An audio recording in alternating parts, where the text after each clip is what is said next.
దేవుని ప్రియమైన బిడ్డలారా, దేవుడు మనలను ఎంత ప్రేమిస్తున్నాడో మనం తెలుసుకోవడం ఎంత అవసరమో, మనము కూడా దేవునిని ఎంత ప్రేమిస్తున్నామో తెలుసుకోవడం అంత అవసరం. మనం దేవునిని ఎంత ప్రేమిస్తున్నాం, ఎలా ప్రేమిస్తున్నాం? ఆ ప్రేమ మనకు ప్రతిఫలం తెచ్చేదేనా? ఆ ప్రేమ ఒక దినాన మనకు దేవుని యొద్ద నుంచి గొప్ప జీతాన్ని, గొప్ప ప్రతిఫలాన్ని ఇచ్చేదిగా ఉన్నట్లయితే మనం ధన్యులం. ఒకవేళ ప్రేమిస్తున్నామని చెప్పుకుంటూ ఆ ప్రేమ కానీ ప్రతిఫలం ఇచ్చే ప్రేమ కాకపోతే, దేవుడు మెచ్చుకునే రీతిలో లేకపోతే, దేని బిడ్డలారా, మన జీవిత ఆయుష్కాలం వ్యర్థమైపోతుంది. కాబట్టి దేవునిని ప్రేమిస్తున్నానని చెప్పుకునిచున్న మనము నిజంగా దేవుని ప్రేమిస్తే దానికి కొన్ని లక్షణాలు ఉంటాయి. ఆ లక్షణాలు కానీ మనం ధ్యానం చేసినట్లయితే తప్పనిసరిగా మనం దేవుని పట్ల చూపించే ఆ ప్రేమను ఇంకా ఇంకా ఇంకా ఎక్కువగా అభివృద్ధి పరచుకోగలం. దేని బిడ్డలారా, అందులో కొన్ని విషయాలు కానీ మనం చూసినట్లయితే మత్తయి సువార్త 6:24 ఎవడును ఇద్దరు యజమానులకు దాసుడుగా నుండనేరడు.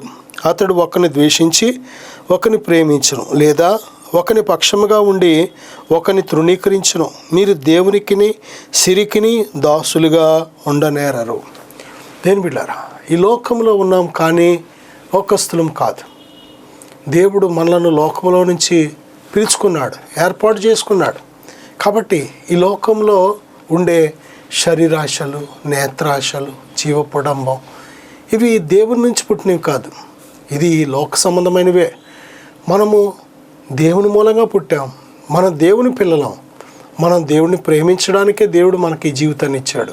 కాబట్టి దేవుని పిల్లమైన మనము, దేవుని రాజ్యానికి చెందిన వంటి వారమైన మనము ఈ లోకంలో ఉన్నాం కానీ లోకస్తులం కాదు కనుక ఈ లోకంలో దేని బిడ్డారా, ఈ లోక సంబంధమైన సిరిని మనం ప్రేమించకుండా జాగ్రత్త పడాలి. ఎందుకంటే బైబిల్ చెప్తుంది మత్తయి సువార్తలో, ఒకడు లోకమంతయు సంపాదించుకొని వాని ప్రాణం పోతే వానికి ప్రయోజనం లేదు. అబ్బా, ఎంత గొప్ప మాట! దేవుని ప్రియమైన బిడ్డలారా, మనము లోకమంతా సంపాదించి ఒకవేళ మన ప్రాణం పోతే ప్రయోజనం లేదు.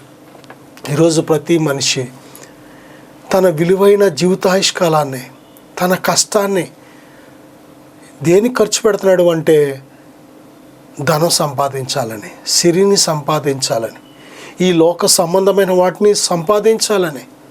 నిజమే దేని బిడ్డలారా, ఈ లోకమంతా మనం సంపాదించిన ఒకవేళ మన ప్రాణం పోతే అవి ఏవి మనతో రానేరో. మనం ఈ లోకానికి వట్టి చేతులతో వచ్చాం. ఈ లోకం నుంచి వెళ్ళినప్పుడు వట్టి చేతులతో వెళ్ళాలి. ఈ లోకానికి వచ్చినప్పుడు మనం ఏమీ తీసుకొని రాలేదు. ఈ లోకాన్ని విడిచిపెట్టినప్పుడు ఏమీ కొనిపోం. దేని ప్రియమైన బిడ్డలారా, మోసపోవద్దు. దేవుడు వెక్కిరింపబడడు. ఈ లోకం మనము కొద్ది కాలం ఉంటాం, యాత్రికులం, పరదేశులం. ఈ లోకంలో యాత్రికులం, పరదేశులం. మనం వెళ్ళే మార్గంలో ఈ లోకం అనేది తగులుతుంది అంతే. మనం ఏదైనా ఒక దూర ప్రాంతం వెళుతున్నప్పుడు మధ్యలో ఎన్నో స్టేజ్లు ఎలాగైతే తగులుతాయో ఈ లోకం కూడా అంతే. ఈ లోకం అనేది మన నివాసం కాదు. మనం ఈ లోకానికి సంబంధించిన వారం కాదు. బైబిల్ చెప్తుంది మన పౌరసత్వం పరలోకమందు ఉంది. ఈ లోకంలో మీరు యాత్రికులను, పరదేశులై ఉన్నారు అని బైబిల్ స్పష్టంగా చెప్తుంది. కాబట్టి ఈ లోకంలో మాత్రమే విలువ కలిగిన సిరిని ప్రేమించద్దు. నువ్వు దేవునిని ప్రేమించాలి, సిరిని ప్రేమించాలంటే నువ్వు దేవునిని పూర్ణ హృదయంతో, పూర్ణ ఆత్మతో, పూర్ణ శక్తితో ప్రేమించలేవు. ఎందుకంటే దేవునిని ప్రేమించేవాడు విశ్వాసమూలంగా జీవిస్తాడు. నీతిమంతుడు విశ్వాసమూలంగా జీవిస్తాడు. వెలుచూపును బట్టి జీవించే వానికి విశ్వాసమూలంగా జీవించవలసిన పని లేదు. విశ్వాసమూలంగా జీవించే వానికి వెలుచూపును బట్టి జీవించవలసిన పని లేదు. ఎందుకంటే దేని బిడ్డలారా, దేవుడు తన యందు విశ్వాసంతో జీవించే వారిని పోషిస్తాడు, సమకూరుస్తాడు. సమస్తము సమకూర్చి దేవుడు జరిగిస్తూ ఉంటాడు. తన మహిమైసులోంచి మన ప్రతి అవసరతలు తీరుస్తాడు. కాబట్టి ఏ విషయంలోనైనా సరే దేవుడు సిగ్గుపరుస్తాడేమో, ఆకలి దప్పికలకు గురి చేస్తాడేమో అని భయపడవలసిన పని లేదు. అడవిలో సింహపిల్ల అయిన ఆకలి కొంటాయేమో కానీ ఆయన యందు భయభక్తులు కలిగిన వారికి ఏ మేలు కొదువై ఉండదు. నా సహోదరుడా, నా సహోదరి, నువ్వు దేవుడు కావాలి, నాకు సిరి కావాలి, దేవుడు కావాలి, నాకు లోకం కావాలి, దేవుడు కావాలి, పాపం కావాలి అంటే అసలు నువ్వు దేవుడిని ఏమాత్రమో నీ పూర్ణ హృదయంతో ప్రేమించలేవు. దేని బిడ్డ, దేవుడు కావాలా, దెయ్యం కావాలా కోరుకో, సత్యం కావాలా, అసత్యం కావాలా కోరుకో, వెలుగు కావాలా, చీకటి కావాలా కోరుకో. అంతేకాని రెండిటి మధ్య నీ హృదయం కొద్దిగా దేవుని వైపు, కొద్దిగా వీటి వైపు ఇలాగా సగం సగం పంచినట్లయితే నువ్వు పూర్తిగా దేవునితో ఉండే సహవాసాన్ని పోగొట్టుకుంటున్నావు. రెండు పడవల మీద కాలేస్తే నష్టపోయేది నువ్వే. అందుకే ప్రభు చెప్తున్నారు, మీలో ఉన్న వెలుగు చీకటి అయి ఉండని ఎడల ఆ చీకటి ఎంతో గొప్పది. ఎవడును ఇద్దరు యజమానులకు దాసుడిగా ఉండలేడు. అతడు ఒకరిని ప్రేమించి ఒకరిని ద్వేషిస్తాడు. నువ్వు నిజంగా దేవుణ్ణి ప్రేమించే వ్యక్తివైతే పాపాన్ని అసహించుకుంటావు, లోకాన్ని అసహించుకుంటావు. దేని బిడ్డలారా, సాతాను చూపించే ఎటువంటి దురాశలైనా అసహించుకుంటావు. నిజమే, ఈరోజు మనం దేవుని నిజంగా ప్రేమిస్తే దేవునిని మాత్రమే ప్రేమిస్తాం. రెండోదిగా చూస్తే మత్తయి సువార్త 10వ అధ్యాయం 37వ వచనం కానీ, మార్కు సువార్త 12వ అధ్యాయం 30వ వచనం కానీ బైబిల్ చెప్తుంది, తండ్రినైనను తల్లినైనను నాకంటే ఎక్కువగా ప్రేమించేవాడు నాకు పాత్రుడు కాడు, కుమారునైనను కుమార్తెనైనను నాకంటే ఎక్కువగా ప్రేమించేవాడు నాకు పాత్రుడు కాడు. దేవుడు ప్రేమించద్దు అంటున్నాడా, ఎక్కువ ప్రేమించద్దు అంటున్నాడా? చాలామంది ఈ వాక్యాన్ని చాలా పొరపాటుగా అర్థం చేసుకుంటూ ఉంటారు. దేవుడు ప్రేమించద్దు అంటలేదు, తల్లిదండ్రిని ప్రేమించొద్దు విడిచిపెట్టండి అంటలేదు దేవుడు, భార్యను విడిచిపెట్టేయని భర్తతో అంటలేదు దేవుడు, దేవుణ్ణి ప్రేమించమని భర్తను విడిచిపెట్టేమని భార్యతో అనట్లేదు దేవుడు, దేవుణ్ణి ప్రేమించమని తల్లిదండ్రులు విడిచిపెట్టేమని బిడ్డలతో అనట్లేదు దేవుడు. దేని బిడ్డలారా, ఆయన కంటే ఎక్కువగా ప్రేమించొద్దు అంటున్నాడు. తల్లిని తండ్రిని ప్రేమించాలి, సన్మానించాలి. దేవుడు చెప్పిన ఆజ్ఞల్లో తల్లిదండ్రిని సన్మానించు అని మరీ ముఖ్యంగా చెప్పాడు. తల్లిని తండ్రి దూషిస్తే రాళ్లతో కొట్టి. దేని బిడ్డలారా, చూడండి, దేవుడు ప్రేమించమనే చెప్పాడు. ఓ భార్యలారా, మీ భర్తలను ప్రేమించండి, భర్తలారా మీ భార్యలను ప్రేమించండి, ప్రేమించమనే చెప్తున్నాడు దేవుడు. పిల్లలను ప్రేమించమనే చెప్తున్నాడు, తల్లిని తండ్రిని ప్రేమించమని చెప్తున్నాడు. అలాంటి దేవుడు దేని బిడ్డలారా ప్రేమించొద్దు అంటాడా? చూడండి, ఎక్కువగా ప్రేమించొద్దు. ఎవరికంటే? యేసుక్రీస్తు ప్రభు కంటే, నీ కోసం ప్రాణం పెట్టిన ప్రభు కంటే ఎక్కువగా నువ్వు ప్రేమించొద్దు. అది నీకు మంచిది కాదు. ఆయన కంటే ఎక్కువగా నువ్వు ఎవరినైనా ప్రేమిస్తే వారవలే కాదు దేవుడు చెప్పేది. నువ్వు దేవుని ఎక్కువ ప్రేమించడం వల్ల దేవునికి ఒరిగేది ఏముండదు, దేవునికి కలిసి వచ్చేది ఏముండదు. దేని బిడ్డలారా, ప్రేమించడం అనేది మన బాధ్యత. దేవుడు మనల్ని సృష్టించాడు కనుక, పుట్టించాడు కనుక, ఈ జీవితాన్ని ఇచ్చాడు కనుక, ఈ భూమి మీద జీవించడానికి అన్నీ సమృద్ధిగా ఇస్తున్నాడు కనుక, గాలి కానీ, నీరు కానీ, ఆహారం కానీ, వస్త్రాలు కానీ, ఆయుష్ కానీ, ఆరోగ్యం కానీ అన్నీ ఇచ్చే దేవుణ్ణి ప్రేమించకపోతే కృతజ్ఞత లేని హృదయం అని మన హృదయమే బయలుపడుతుంది.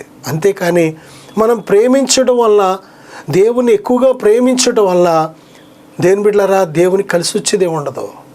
మనం దేవుని ప్రేమించకపోతే దేవునికి నష్టమేమి ఉండదు. మనల్ని సృజించిన దేవుడు బాధపడతాడు, ఆయనను ప్రేమించకపోతే చాలా దుఃఖపడతాడు. నిజమే దేని బిడ్డలారా, దేవుని కుమారులు నరుల కుమార్తెలతో, వారికి మనసుకు నచ్చిన వారితో వెళ్ళినప్పుడు తన హృదయం నొచ్చుకుంది. ఎందుకో తెలుసా? ఆయన కంటే ఎక్కువగా ప్రేమిస్తే బాధపడతాడు. ఎందుకంటే సమస్తము మనకి కర్త ఆయనే కదా, సృష్టించింది ఆయనే కదా, సమస్తము దయచేస్తుంది ఆయనే కదా. అందుకనే నీ పూర్ణ హృదయంతో, నీ పూర్ణ ఆత్మతో, నీ పూర్ణ శక్తితో ప్రేమించాలి. మన బాధ్యత. దేవుడిచ్చిన ఆజ్ఞది, మొట్టమొదటి ఆజ్ఞను అతిక్రమిస్తే మనకే నష్టం. దేని బిడ్డలారా, మనం నిజంగా దేవునిని ప్రేమిస్తే ఆయన కంటే ఎక్కువగా ఎవరిని ప్రేమించావు. ఇదొక లక్షణం. మొదటి లక్షణం ఏంటంటే ఆయననే ప్రేమిస్తాం. మొదటిది ఆయననే ప్రేమిస్తాం.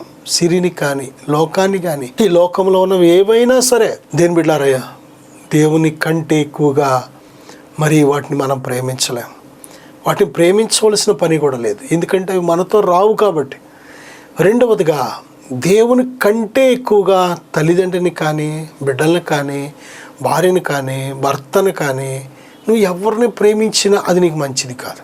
ఈరోజు మనుషులు ఎదుర్కొంటున్న ప్రతి ఇబ్బందులకు కారణం, సమస్యలకు కారణం, కన్నీటికి కారణం, వేదనలు దుఃఖానికి కారణం వారిని ఎక్కువగా ప్రేమించడం వల్ల. దేని బిడ్డారా, దేవుని కంటే ఎక్కువగా నువ్వు ప్రేమిస్తే అది నీకు మంచిది కాదు. ఈరోజు చూడండి, ప్రేమలు మనుషులను ప్రాణంగా ప్రేమించడం వల్ల ఆ ప్రేమించిన వ్యక్తి దొరకకపోతే చచ్చిపోతున్నారు. ఆ ప్రేమించిన వ్యక్తి అందకపోతే చంపేస్తున్నారు. ఆ ప్రేమించిన వ్యక్తి వేరొకరిని వివాహం చేసుకుంటే తట్టుకోలేకపోతున్నారు. కొద్దిమంది త్రాగుడుకు, కొన్ని రకాల మత్తు పదార్థాలకు, వ్యసనాలకు గురైపోతున్నారు. కొద్దిమంది మానసికమైన రోగులైపోతున్నారు. కొద్దిమంది కోపాలతో, ఉద్రేకాలతో దేని బిడ్డారా చాలా ఉగ్గురులైపోయి ఆఖరికి చంపడానికి కూడా వెనుకాడట్లేదు. కొద్దిమంది మనస్తాపానికి గురై ఇక ఎందుకు నేను ఇంత ప్రేమించిన వ్యక్తి నాకు దూరంగా ఉంటే, ఇంత ప్రేమించిన వ్యక్తి నన్ను అవమానిస్తే, అనుమానిస్తే నేను ఇంకెవరి కోసం బ్రతకాలి అనుకొని చచ్చిపోతున్నారు. ఆత్మహత్యలకు ఎక్కువ శాతం దేని బిడ్డారు ఈ కడవరి దినాల్లో ఆత్మహత్యలకు కారణం మనుషుల్ని ఎక్కువ ప్రేమించడం వల్లే. నీకు మంచిది కాదు. చాలాసార్లు తల్లిదండ్రులను ప్రేమిస్తూ ఉంటాం. ఆ తల్లి తండ్రి క్యారెక్టర్ ఎక్కడైనా ఎప్పుడైనా చెడిపోయింది అనుకోండి, ఇక చూడండి బిడ్డల జీవితాలు ఏమైపోతాయి. మా అమ్మ ఎలాగుంటే నేను ఎలాగుంటే ఏమైంది, మా నాన్న ఎలా ప్రవర్తిస్తే నేను ప్రవర్తిస్తే తప్పేంటి, మా అమ్మ ఎలా ప్రవర్తిస్తే నేను ప్రవర్తిస్తే తప్పేంటి అనే భయంకరమైన పాపపు నిర్ణయాలు చేసుకునే అవకాశం ఉంటుంటుంది. దేని బిడ్డలారా, ఎక్కువ ప్రేమించొద్దు. దేవుని కంటే ఎక్కువగా ఎవరిని ప్రేమించొద్దు. బిడ్డలను ప్రేమిస్తున్నావా, అదే బిడ్డలు ఒక్కొక్కసారి నీ గాయాలు చేస్తారు. అయ్యో నా జీవితం అనుకున్నాను, నా కొడుకే నా జీవితం, నా ప్రాణం అనుకున్నాను, నా కూతురే నా సర్వం అనుకున్నాను, నన్ను ఇలా గాయపడతారా, నన్ను ఇలా విడిచిపెట్టేస్తారా, అయ్యో నన్ను ఇలా దేశిస్తారా, ఇలా కొడతారా, ఇలా తిడతారా, నా మీద ఇలా కేసు పెడతారని నువ్వు తట్టుకోలేవు. అందుకే దేవుడు చెప్తున్నాడు, నీ మేలు కోసమే. ఈ లోకంలో భయంకరమైన మనుషులు కడవరి దినాల్లో అక్రమము విస్తరించుడు చేత ప్రేమ చల్లారిపోద్దని ప్రభు చెప్పారు. కాబట్టి దేని బిడ్డలారా, మనం నేర్చుకోవాల్సిన గొప్ప సత్యం ఏమిటంటే వారిని ప్రేమించు, కానీ నీ కోసం ప్రాణం పెట్టి చనిపోయి తిరిగి లేచిన ప్రభు కంటే ఎక్కువగా ప్రేమించద్దు. దేని బిడ్డలారా, నువ్వు నిజముగా దేవునిని ప్రేమిస్తే అందరికంటే ఎక్కువగా ప్రేమిస్తావు, అన్నిటికంటే ఎక్కువగా ప్రేమిస్తావు. మూడోది చూసినట్లయితే లూకా సువార్త 7:47 ప్రభు చెప్తున్నారు కదా, ఆమె విస్తారముగా ప్రేమించెను గనుక ఆమె యొక్క విస్తార పాపములు క్షమింపబడినని నీతో చెప్పుచున్నాను. ఎవనికి కొంచెముగా క్షమింపబడునో వాడు కొంచెముగా ప్రేమించునని చెప్పి. దేని బిడ్డలారా, ఒక పాపాత్మురాలు ధనవంతుని ఎంట ప్రభువైన యేసుక్రీస్తు వారు భోజనమున కూర్చున్నారని ఎరిగి ఆమె ఎవరిని లెక్క చేయలేదు, ఎవరు పర్మిషన్ తీసుకోలేదు, వెళ్ళిపోయింది ప్రభు దగ్గరికి. ఆమెకి తెలుసు ఆయన ఒక్కరే మన పాపములను క్షమించగలిగిన వారు. ఆయన క్షమిస్తే మనకు చాలు. ఎవరు క్షమించినా క్షమించకపోయినా యేసుక్రీస్తు ప్రభు వారు మన పాపములను క్షమిస్తే చాలు. ఆమెకు ఈ సత్యం తెలిసింది కాబట్టి తన పాపములను క్షమించే ప్రేమాస్వరూపి అయిన, క్షమించుటకు సిద్ధమైన మనస్సు కలిగిన ప్రభు దగ్గరికి వచ్చింది. ఆమె ప్రభుతో పాటు సమానంగా కూర్చోలేదు, ప్రభుకి ఎదురు బదులు కూర్చోలేదు. ఆమె ప్రభు పాదాల చెంత కూర్చొని తన పాపములను గురించి పశ్చాత్తాపడుతూ కన్నీటితో ఆ పాదములు తడిపేసింది. నిజముగా మనము మన పాపములను ఒప్పుకుంటున్నప్పుడు దేవుని చిత్తానుసారమైన దుఃఖాన్ని పరిశుద్ధాత్ముడు మనకు కలుగజేస్తారు. దేవుని చిత్తానుసారమైన దుఃఖం మనకేం కలుగు చేస్తుందంటే రక్షణార్థమైన మొహరు మనసు కలుగు చేస్తుంది. దేని బిడ్డలారా, ఒక వ్యక్తి దేవుని చిత్తానుసారమైన దుఃఖం కన్నీరు రాకపోతే ఆ వ్యక్తి నీటి బాప్తీసం తీసుకున్నా మళ్ళీ వెనక్కి వెళ్ళిపోతాడు. బైబిల్ చెప్తుంది, నీతిమంతుడు ఒక్కడో లేడు, అందరూ పాపం చేసి దేవుడు అనుగ్రహించి మహిమను పొందలేకపోతున్నారు. మనందరం దేవుని పాదాల చెంత పశ్చాత్తాపడవలసిన వారు, మన పాపములను ఒప్పుకొని విడిచిపెట్టవలసిన వారు. మన పాపములను మనం ఒప్పుకొని విడిచిపెట్టిన ఎడల ఆయన నమ్మదగిన దేవుడు, నమ్ముకొనదగిన సహాయకుడు. మనల్ని క్షమించి తన రక్తంతో కడిగి దేవుణ్ణి సేవించడానికి మన మనస్సాక్షిని శుద్ధి చేసి సిద్ధపరుస్తాడు. నా సహోదరుడా, సహోదరి, దేవుని ఎలా ప్రేమిస్తున్నావు? భయంకరమైన మరణకరమైన పాపాలు కూడా చేసి నన్ను క్షమించి ప్రభువా అని చిన్న మాట అంటే తొలగిపోద్ది అనుకుంటున్నావా? కాదు, తప్పనిసరిగా కన్నీరు విడిచిపెట్టాలి. ఆమె చేసిన పాపపు క్రియలను బట్టి ఆ ఊరి వారందరూ ఆమెకు పేరు పెట్టారు, పాపాత్మురాలు. తన జీవితాన్ని నాశనం చేసుకుంది. ఆమె ప్రభు పాదాల చెంత తన పాపములన్నిటిని గూర్చి పశ్చాత్తాపడుతుంది. నా సహోదరుడా, దేవుడు పాపులను పిలవచ్చాడు, క్షమాపణ ఇవ్వాలని ఆశపడుతున్నాడు. ఆయన శిలువ మీద ప్రాణం పెట్టింది పాపుల కోసమే, నీతిమంతుల కోసం కాదు. నీతిమంతులను నేను పిలవరాలేదు, పాపులనే పిలవచ్చి అంటున్నాడు. ఆరోగ్యం గల వారికి వైద్యుడు అక్కర్లేదు కదా, రోగులకి వైద్యుడు అవసరం. అలాగే నేను పాపుల కోసమే వచ్చాను అంటున్నాడు ఆయన. ఈరోజు నిజమే, మన పాపిష్టి బ్రతుకులను క్షమించి కడిగి నీతిమంతులుగా పరిశుద్ధులుగా చేయడానికి వచ్చాడు. తన నిత్య రాజ్యానికి మహిమకు వారసులుగా చేయడానికి వచ్చాడు ఆయన. ప్రభువైన యేసుక్రీస్తునందు విశ్వాసం ఉంచి ఎప్పుడైతే మన పాపం గురించి మనం ఒప్పుకుంటామో, పశ్చాత్తాపడతామో, కన్నీరు విడుస్తామో, దేని బిడ్డారా, ప్రభు చెప్తున్నారు ఆమెతో, ఆమె నన్ను విస్తారంగా ప్రేమించింది. ఎలా ప్రేమిస్తున్నాం ప్రభుని? కనీసం ప్రభువుకి ఇవ్వాల్సిన గౌరవం ఇస్తున్నామా? ప్రభు అంటున్నారు ఆ ధనవంతుడితో, ఇదిగో నేను వచ్చిన దగ్గర నుంచి నీవు నన్ను కనీసం ఆహ్వానించలేదు. ఆమె నా దగ్గరికి వచ్చి నా పాదాల చెంత కూర్చుంది. నీవు కాళ్ళు కడుక్కోవడానికి నీళ్ళు ఇవ్వలేదు నాకు. ఆమె తన కన్నీటితో నా పాదాలు తడిపింది. నేను చేతులు తుడుచుకోవడానికి నువ్వు ఒక తువ్వాలు కూడా ఇవ్వలేదు. ఆమె తన తల వెంట్రుకలతో నా పాదాలు తుడిచింది. నువ్వు నాకు ఇవ్వాల్సిన గౌరవం ఇవ్వలేదు. ఆమె నన్ను ఎంత ప్రేమించిందంటే ముద్దు పెట్టుకుంటూనే ఉంది నా పాదాలు. అందుకే ఆమె విస్తార పాపాలు నేను క్షమించానని ప్రభు చెప్తున్నారు. నా సహోదరుడా, నా సహోదరి, దేవుని నువ్వు ఎంతగా ప్రేమిస్తావో అంతగా దేవుని క్షమాపణ పొందుకుంటావు. దేవుని నువ్వు ఎంత ప్రేమిస్తావో అంతగా ఆయన హత్తుకుంటావు. ఎంత ప్రేమిస్తావో అంతగా ఆయన ముద్దు పెట్టుకుంటావు. ఎంత ప్రేమిస్తావో నీ హృదయాన్ని అంతగా ఆయన సన్నిధిలో కుమ్మరిస్తావు. నా సహోదరుడా, నా సహోదరి, దేవుని కోసం మనం బ్రతికేవారిగా ఉండాలి. అపొస్తలుడైన పౌలు అంటున్నాడు కదా, చావైతే లాభం, బ్రతుకుట క్రీస్తే. బ్రతుకుట క్రీస్తే. ఏ రోజుకు ఆ రోజు మనం ప్రభు కోసం బ్రతికేవారిగా ఉండాలి. ప్రభు కోసం బ్రతుకుతున్నామా? మనం మనుషుల కోసం బ్రతుకుతున్నామా? ప్రభు కోసం బ్రతుకుతున్నామా? డబ్బుల కోసం బ్రతుకుతున్నామా? ప్రభు కోసం బ్రతుకుతున్నామా? తిండి కోసం బ్రతుకుతున్నామా? ప్రభు కోసం బ్రతుకుతున్నామా? లోకం కోసం బ్రతుకుతున్నామా? ప్రభు కోసం బ్రతుకుతున్నామా? సుఖభోగాల కోసం బ్రతుకుతున్నామా? ఒక్కసారి ఆలోచించి. నా సహోదరుడా, సహోదరి, దేవుడు నిన్ను ప్రేమిస్తున్నాడు. నీ ఆత్మ నశించిపోవడం దేవునికి ఇష్టం లేదు. నువ్వు దేవుణ్ణి ప్రేమించినట్లయితే ప్రభు కోసం బ్రతుకుతావు.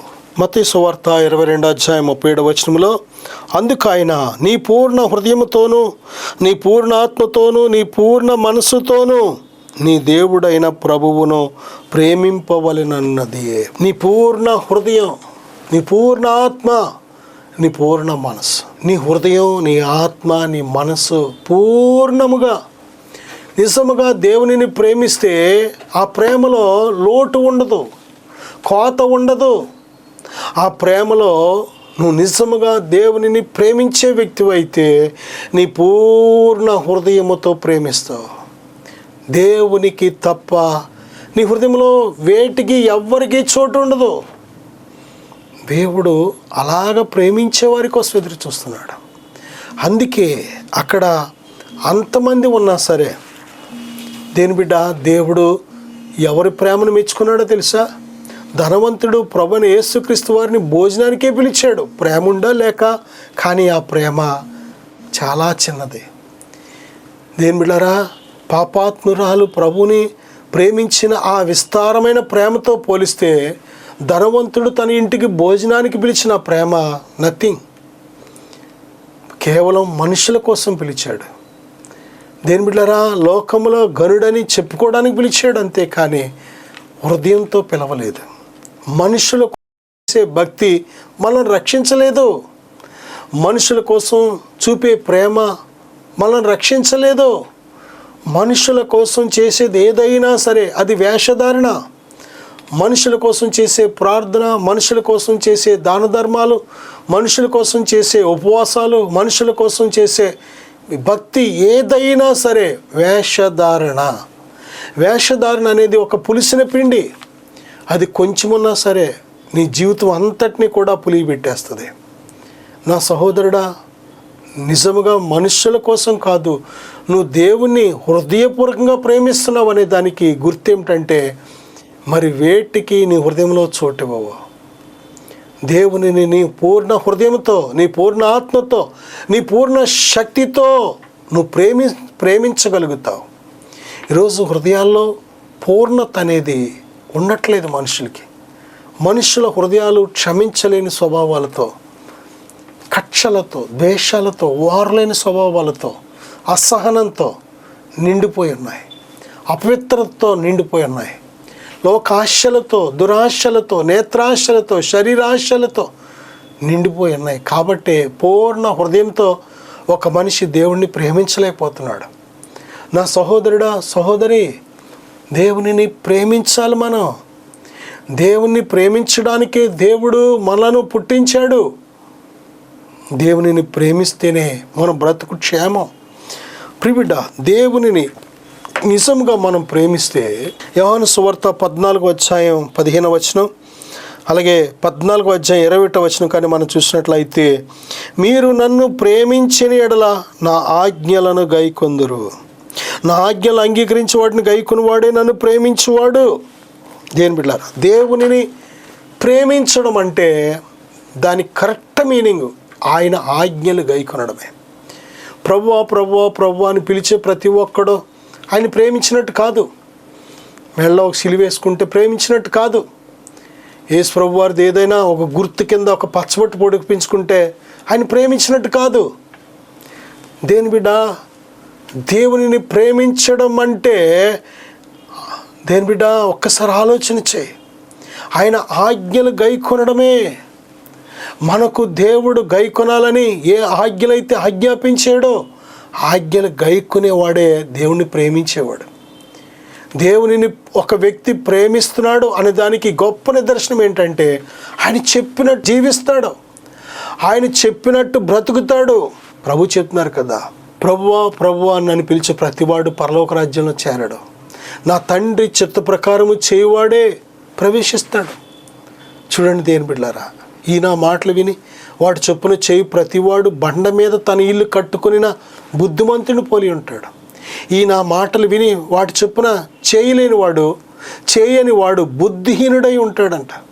ఇసుక మీద బుద్ధిహీనుడు ఎలాగైతే తన ఇంటిని కట్టుకొని చివరికి ఆ ఇల్లు ఏ విధంగా కూలిపోయి కొట్టుకుపోయిందో వరదల్లో, అలాగ ఉంటుంది బుద్ధిహీనుడి జీవితం.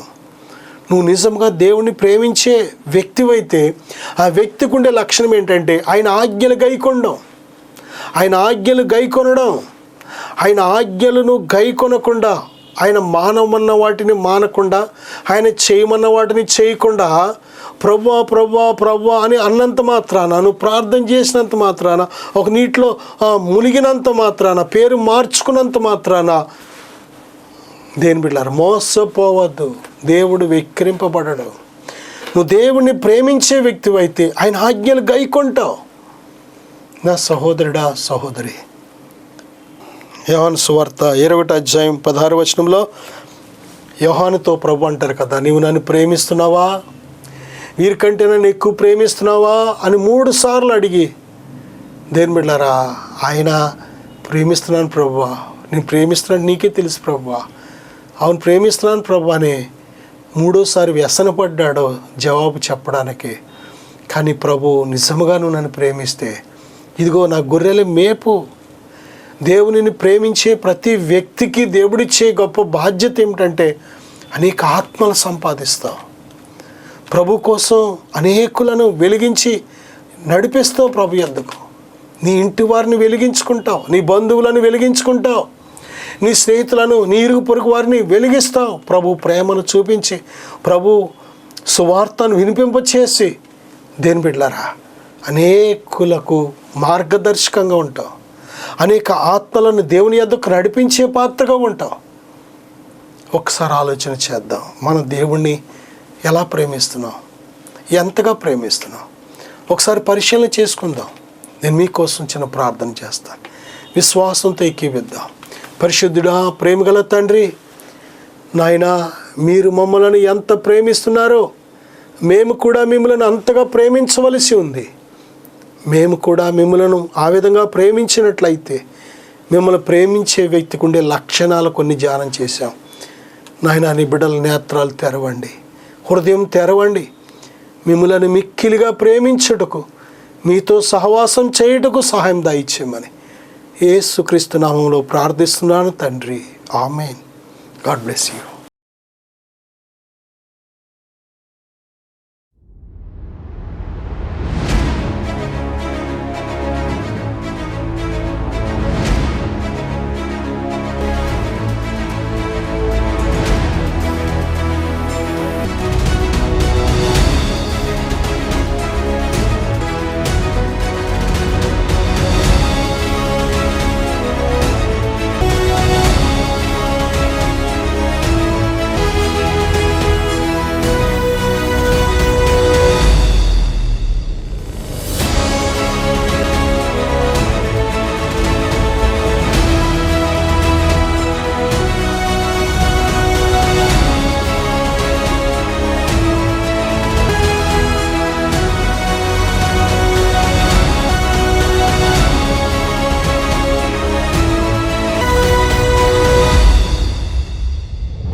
ఆత్మని మీద తోడుగా ఉంచి ఉన్నాను, ఆత్మ మీద ఉంచి ఉన్నాను తెలుసు, నేను మీద తండ్రి ఉన్నానని తెలుసు.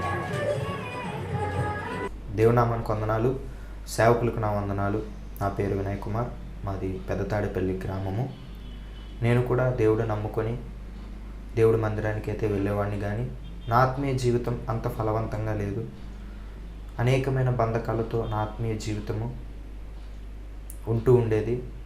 అలాగే ఒకరోజు సేవకులు ఎనైటింగ్ వాటర్ ద్వారా ప్రార్థన చేస్తున్నారని నేను విన్నాను. ఆ ప్రార్థన చేయించుకున్న వారి జీవితంలో ఎన్నో గొప్ప కార్యాలు దేవుడు చేశారు. చాలామంది విడుదల లేని వారు విడుదల పొందుకున్నారు, స్వస్థత లేని వారు స్వస్థత పొందుకున్నారు. ఎప్పుడైతే ఆ సాక్ష్యాన్ని నేను విన్నానో, నా జీవితంలో కూడా దేవునిలో బలంగా సాగాలని, దేవునిలో నడవడానికి నేను కూడా దేవునిలో స్థిరముగా ఉండాలని చెప్పి ఒకరోజు సేవకుల యొద్దకు వెళ్ళి ప్రార్థన చేయించుకున్నాను. ఎప్పుడైతే సేవకుల ద్వారా ప్రార్థన చేస్తున్నప్పుడే దేవుడు నన్ను బలంగా తాకారు. వెంటనే నా హృదయం నుంచి ఏదో ఒక తెలియని బంధకం, ఏదో ఒక చీకటి నా నుంచి బయటికి వెళ్ళిపోవడం నేను గ్రహించాను.